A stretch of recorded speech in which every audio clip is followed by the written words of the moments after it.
Hola, estamos en Punto Crítico, programa de televisión de la Unidad de Medios de Comunicación de la Universidad Nacional de Colombia, Unimedios, y yo soy Carlos Alberto Patiño Villa, profesor titular. Uno de los problemas que más ha destapado el sufrimiento, el agobio, la sorpresa en Colombia ha sido el fenómeno de la violencia sobre los niños. Ha tenido muchas caras espantosas, brutales. Y para hablar de este tema hemos invitado a dos expertas. Una de ellas es Ana Milena Izaza Narváez, médico psiquiatra de la Universidad del Rosario y experta en la autoestima. Ana Milena, muchas gracias por acompañarnos en Punto Crítico. Muchas gracias por la invitación. También nos acompaña hoy Rocío Rubio, que es antropóloga de la Universidad de los Andes con maestría en estudios políticos de la Universidad Nacional y candidata a doctorado en estudios políticos y relaciones internacionales en el doctorado del Instituto de Estudios Políticos y Relaciones Internacionales. Rocío, muchas gracias por acompañarnos en Punto Crítico. Muchas gracias por la invitación y exhortar al programa por tocar este tema vital para el desarrollo no solo de los niños, niñas y adolescentes, sino del país en general. Muchas gracias.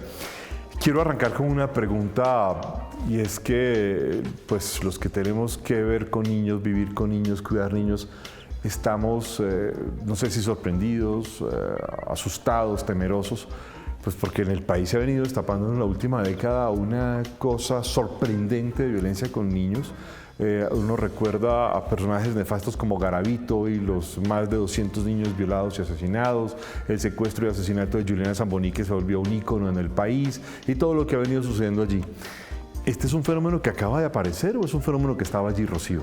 No, es un fenómeno de muy vieja data y es un fenómeno que hemos optado como país, como sociedad y como familias a esconder el polvo como debajo de la mesa o del tapete, y no por ello ha dejado de desaparecer, y al contrario cada vez adquiere diferentes tonalidades, porque no solo es la violencia, el acceso carnal violento, que son los dos casos últimos que como paradigmáticos que nos han estremecido, el de la niña Génesis y el que nombrabas de Juliana Zamboni, sino es una violencia estructural y es una violencia particularmente simbólica. Aquí, a pesar de la Constitución del 91, a pesar de considerar a niños, niñas y adolescentes como sujetos de derecho, todavía lo consideramos como objetos en el mejor de los casos, de caridad, pero en el mayor de los casos como un objeto mío, de intercambio, con el que puedo hacer y deshacer. Entonces creo que no es un fenómeno reciente, quizás hay unos casos emblemáticos que desbordan todos los límites que nos llaman a la conmoción nacional y a reacciones también muy en caliente y muy espasmódicas, pero hemos mirado que esto es un proceso que se transmite de generación en generación, que tiene un arraigo cultural impresionante y en donde las políticas públicas no lo han tocado como debería ser. Es que es impresionante y no sé. Acá hay varias cosas. Primero, pues digamos que en este momento se está saliendo mucho a la luz pública todo el tema de acceso carnal violento por lo que implica y por los cambios constitucionales que se están haciendo. O sea, esto responde a una dinámica también interna del país que se está empezando a modificar.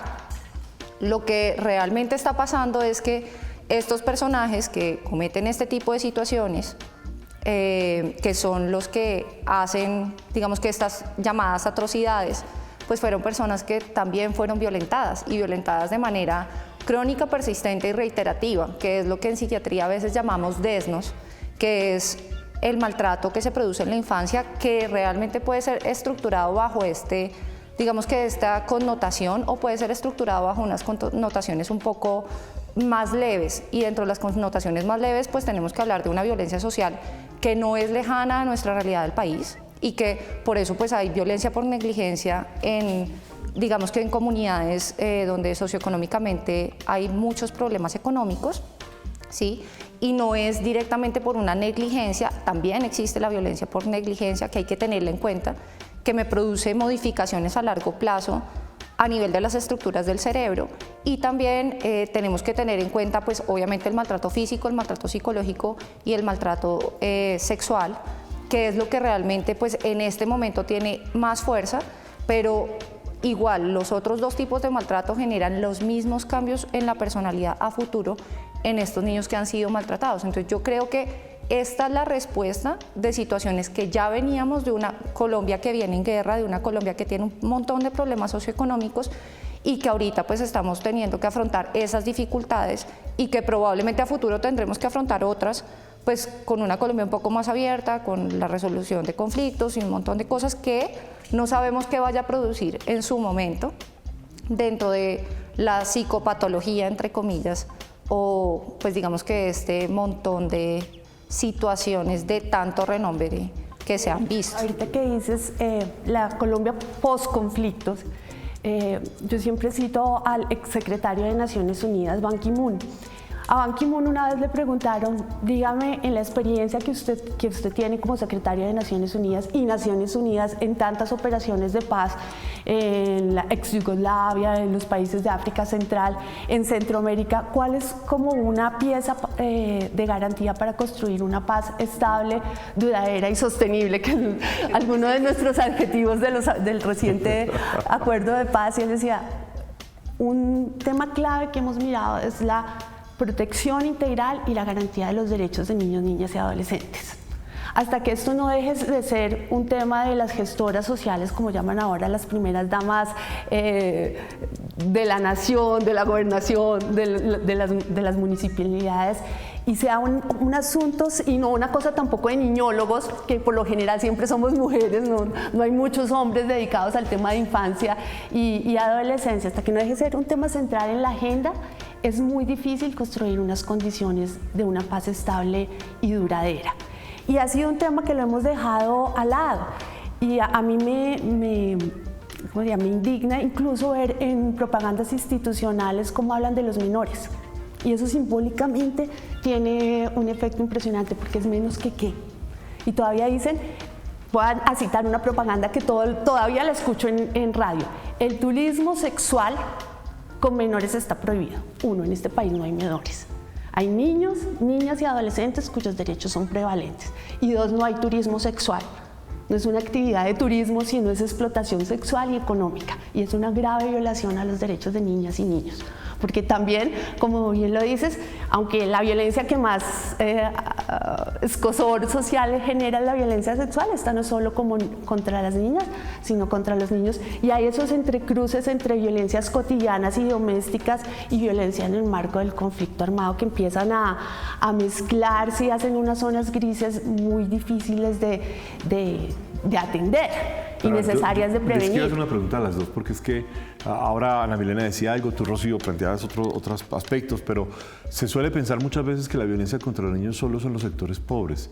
Y lo que uno descubre es que atraviesa a toda la sociedad y lo que tú le decías al principio, además esto se esconde debajo de la cama, porque además hay otro factor que es aterrador y es que gran parte de la violencia de los niños está en los mismos círculos familiares. Es decir, la mayoría son de los mismos círculos familiares, son familiares, son amigos cercanos, son de la segunda línea de consanguinidad o afinidad. Esto es aterrador.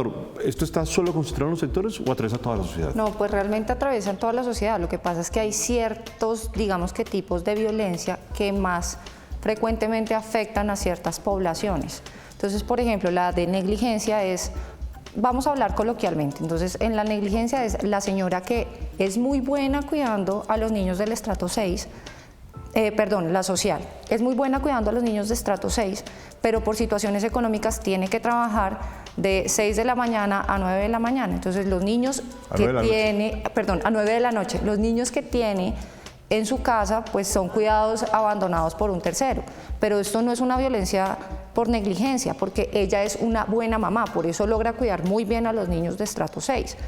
Lo que pasa en el estrato 6 es que más frecuentemente sí se ve violencia por negligencia porque son personas con un desarrollo económico, un desarrollo social, un montón de empresas, entonces se concentran en atender esa parte y darle todos los recursos económicos a su hijo, pero abandonan el vínculo que tiene que haber entre madre, hijo, papá, hijo y el vínculo entre hermanos, simplemente se voltean, lo dejan al cuidado de un tercero y ahí se produce violencia por negligencia. Entonces digamos que esto puede pasar en cualquier, digamos que estrato socioeconómico, ¿sí? Y dentro de las violencias relativamente normales que son las frecuentes, ¿no? Porque las infrecuentes, pues también hay violaciones, también hay situaciones de abuso sexual de cualquier tipo, no solamente acceso carnal violento, sino de cualquier otro tipo de abuso sexual en los diferentes estratos socioeconómicos. Rocío, se dice que cada 20 minutos en Colombia es violado un niño. Esto es impresionante. Es impresionante, es aterrador y no pasa nada. Digamos, también un tema del manejo mediático, y por eso es interesante programas alternativos como este, es que sacan las estadísticas. Cada tantas horas, cada tantos días y absolutamente no pasa nada. Así fuese uno, yo creo que debería prender todas las alertas y alarmas sociales y no estamos haciendo nada. Hacemos lo que te decía al principio, como una reacción espasmódica en caliente, buscamos soluciones fáciles que también han comprobado que no solucionan nada, muy en el horizonte del populismo punitivo. Entonces, para los violadores, cadena perpetua, para los violadores aumentar penas, ¿sí? Castraciones químicas. Esto no soluciona el tema, porque detrás de ese violador, Ana Minera lo decía muy bien, hay una historia de un niño que a la vez fue violentado, abusado, violado, pero hay muchos más. Entonces, ¿qué estamos haciendo para detectar, ¿cierto? En los entornos, en los 3 entornos claves de protección de un niño, que son sus espacios vitales más inmediatos: la familia, la escuela y la comunidad. ¿Qué estamos haciendo para detectar algunos posibles indicios, casos, para remitir, para tener rutas de atención y de acogida y de resignificar de pronto eventos violentos que permitan que esa persona supere la situación y logre ser, digamos, un ser humano integral, sin traumas y sin esa sensación, como tú bien lo decías, que quien ha sido violado tiende a ser violentador a la vez? Ana Milena, ¿qué papel juegan las familias? Pues es una pregunta como muy de libreto tradicional, pero es que... es 85% sí, exacto. de los ¿Qué casos. pasa con las familias? Sí. Bueno, realmente las familias no solamente es el famosísimo núcleo de la sociedad, sino es el núcleo de la construcción de la personalidad y de la construcción del cerebro, porque digamos que esto no lo podemos dedicar o dejar solamente en el plano netamente emocional, sino también hay que pasarlo al plano neurobiológico y entender que por eso es que las personas sufren dolores, que ya se ha visto que los niños que han tenido este tipo de abusos pues generan dolor físico, enfermedades psicosomáticas, etcétera, mucho más frecuentes que otras personas. Entonces realmente el papel de la familia es indispensable, porque además es lo que te permite ver el mundo de una manera diferente. Entonces, si yo tengo una mamá que fue resiliente o que fue lo suficientemente acogedora, cariñosa, me aceptó, y tengo un papá que además la apoyó a ella y me apoyó a mí en ciertos momentos en donde yo tenía roces con mi mamá o con mis hermanos, pues probablemente para mí el mundo será algo menos amenazante y tendré que estar menos a la defensiva. Entonces tendremos menos problemas de violencia en la adolescencia, tenemos menos consumos de alcohol, tenemos menos disfunciones para la aceptación de normas, reglas, límites e interiorizarlas, tendremos mejores trabajadores, personas que pueden crear, expresar y sacar todas las cosas y digamos que toda esa parte creativa en función de cosas mejores, porque tienen una estructura sólida. Pero cuando hay una familia inestable por alguna situación, pues realmente lo que se empieza a ver es que el desarrollo del niño, incluso la misma exploración del niño desde muy pequeño, se limita. Y se limita porque siente que todo el tiempo su vida está en riesgo. Nosotros somos los mamíferos que más nos demoramos en poder tener el desarrollo de nuestra propia vida y salir adelante solos por nosotros mismos. Pues esto realmente nos puede tardar 18 años o nos puede tardar hasta 21 años, dependiendo. En los médicos hasta 35 mientras hacemos la especialización y todo. Entonces digamos que hay que entender que nosotros somos más vulnerables y somos más frágiles porque tenemos más interpretación del mundo, más conocimientos, pero nuestros cimientos emocionales se construyen desde muy pequeños y obviamente se van a reforzando a través del tiempo. Entonces por eso la familia es indispensable. Y hay, Dale, no, adelante, es que estoy anonadado. Hay como tres pilares que sería interesante por lo menos tocar. Uno, siendo la familia tan fundamental, digamos, hay unas pautas de crianza y unos escenarios culturales en donde te están enseñando a ti desde muy temprana edad que tú no puedes tener ese vínculo, ¿sí? Entonces hay frases que se dicen así como de té y en todos los estratos. No alce al niño, no alce recién nacido, lo mal acostumbra. Déjelo llorar, que eso le fortalece los pulmones, sí. Cuando el niño se cae, no estamos atendiendo a, oye, ¿qué te pasó? Así no se haya tenido una herida que ameritara suturas, sino pues se cayó y se asustó, pero nunca le preguntamos cómo estás. ¿Qué queremos?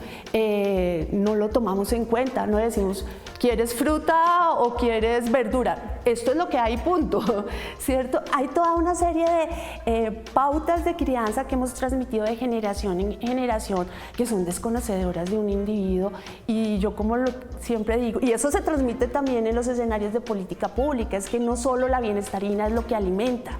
Acunar, acoger, arrullar, todas estas cosas con A que implican amor, afecto y de una crianza afectuosa, eso se nos castró, me perdonan la expresión, y creo que eso es importante culturalmente revisarlo. Y cuando pensamos, y esos matrices o esos referentes culturales, esos patrones también se van colando, filtrando en la forma como formulamos políticas públicas, ¿cierto?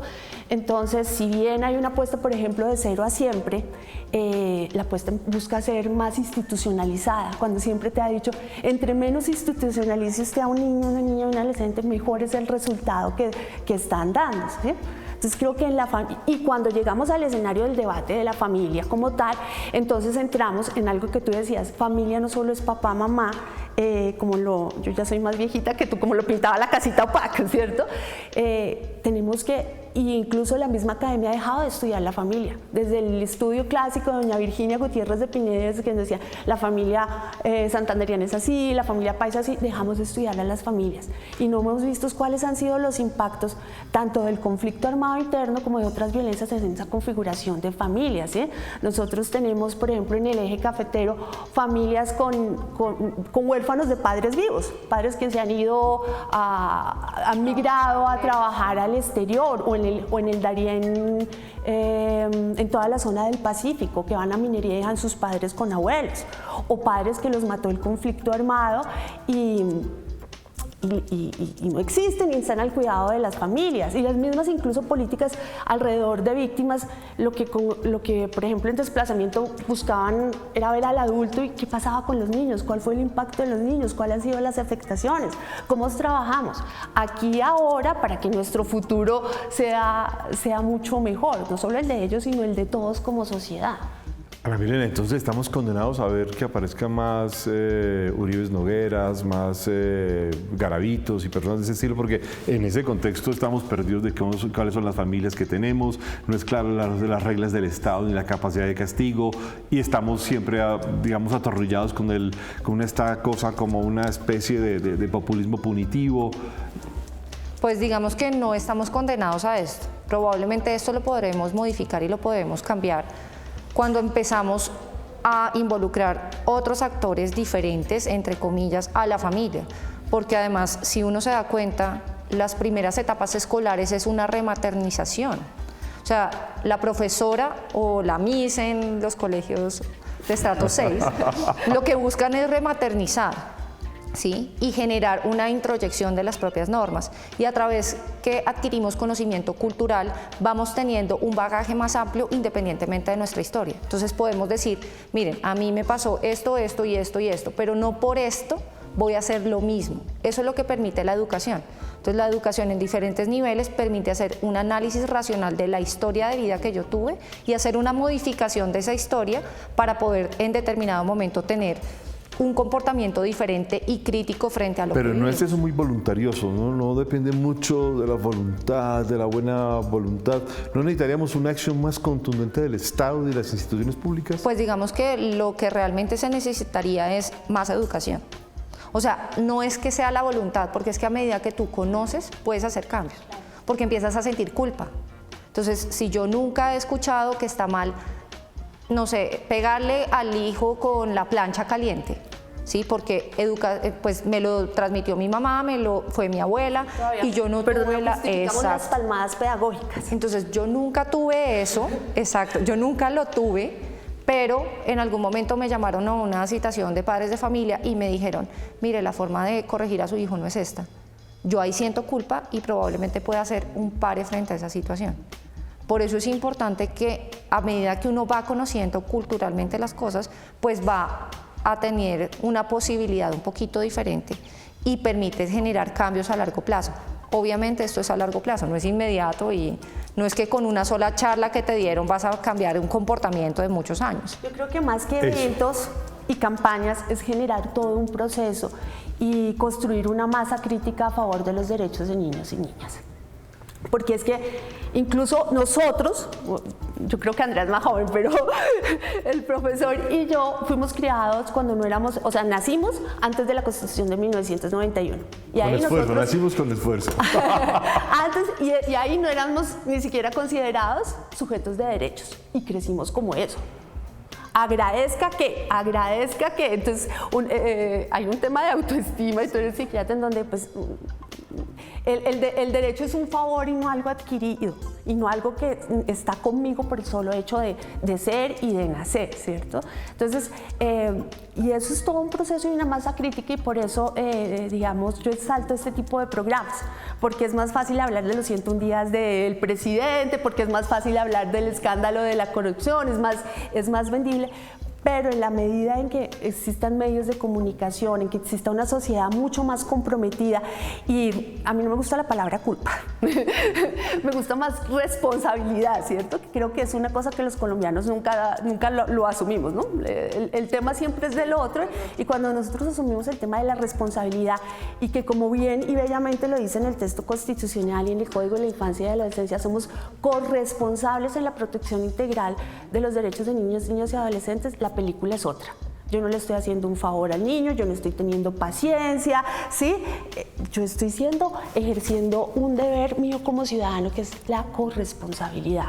Hacer que ese individuo que depende de mí, en muchos sentidos, como lo señalabas, y que por tanto también es en cierta medida obra mía, sea un individuo que se forme en un ambiente sano, afectuoso, cariñoso y que logre su desarrollo integral.